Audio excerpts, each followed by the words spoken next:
Hey, welcome back everyone, and if you're new, don't forget to subscribe. This adventure is going to be very different than most of my other adventures in that we never get to leave the comfort of my backyard.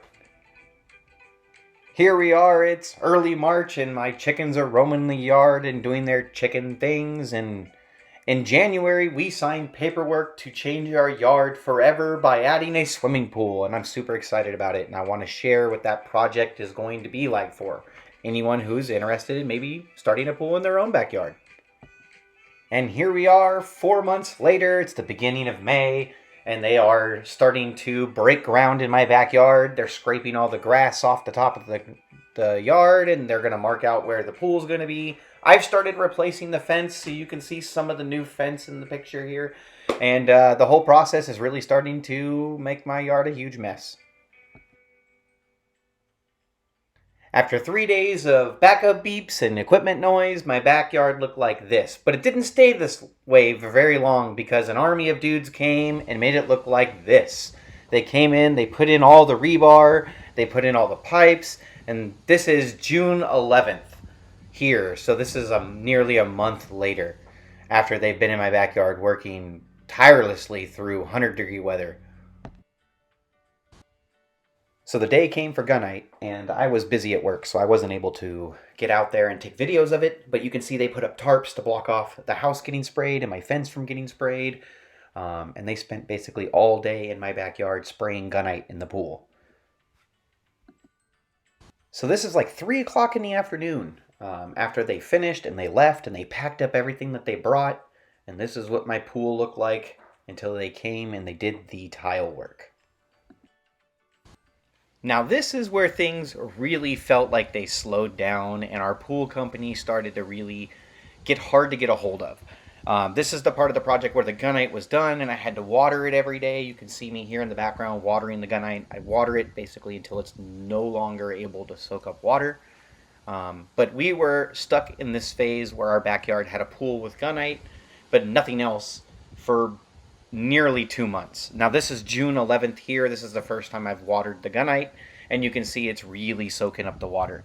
Now this part of our project stayed this way until about August 20th when they came and they did the tile, and then we were able to proceed with the concrete in the next part of the project.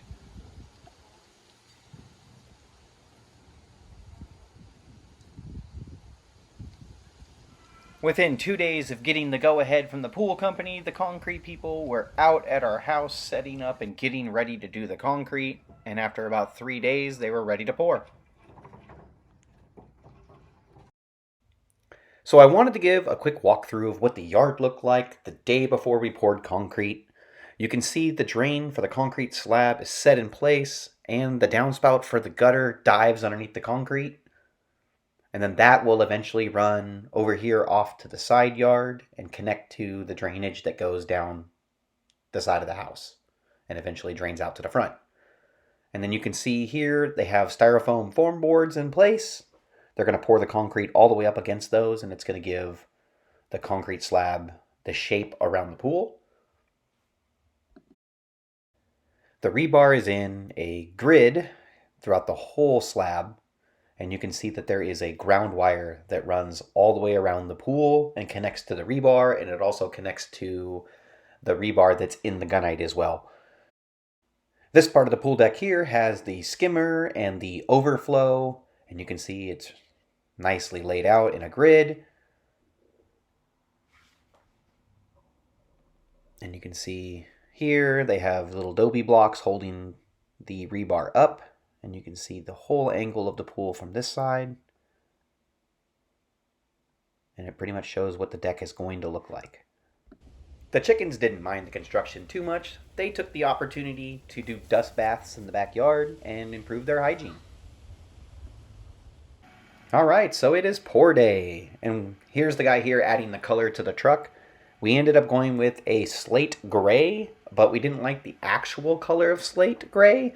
We wanted it to be a little bit lighter. So what we did was we reduced the amount of color in this that was needed for slate gray by 25%, and that gave us a slightly lighter color of slate gray, and that turned out beautiful.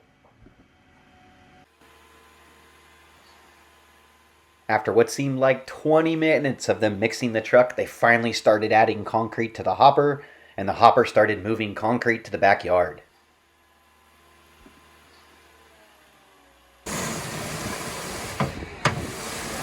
And if you made it this far in the video, please like and subscribe, and also hit the notification bell. There's still more, so continue watching. The concrete crew was super nice and let me film while they were working.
All right, and here we are. Several days later, this is the first day that we could put anything on the concrete. You can see my wife has already found a beautiful teak wood dining set on the Facebook Marketplace, and we have added that to our backyard.